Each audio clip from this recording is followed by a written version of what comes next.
իր հայտարարությունը, որ մեր նպատակը 65% ձայներ ստանալն է, բնավ չի տեղավորվում այն էժան պլինդուզից ներքև PR ակցիաներին,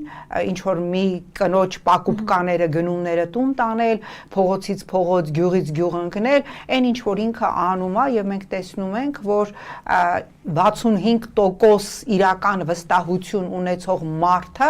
կհանդուրժեր ամենափոքր այլակարծությունը անգամ, բայց մենք տեսնում ենք, որ Նիկոլը կներեք ես բարի համար չանա կռիվատալի բոլոր են քաղաքացիների հետ, ափերից դուրս է գալի, հունից դուրս է գալի բոլոր են քաղաքացիների հետ, ովքեր հանդգնում են ասել օրինակ, որ ինքը ձեռքերը հերու պիտի պահի հայ առաքելական եկեղեցուց, ովքեր հանդգնում են սոցիալական որևէ խնդիր բարձրացնել։ Մենք տեսնում ենք բացարձակ անհավասարակշիռ մարդ, որը ինչքան էլ փորձում է իրան ներշնչել, որ ինքը այն նույն 18 թվականի Նիկոլն է, դա իրականում այդպես չէ։ Նիկոլ Փաշինյանը այսօր ունի այնքան հակառեյտինգ, որքան 18 թվականին Նիկոլ Փաշինյանը ուներ ռեյտինգ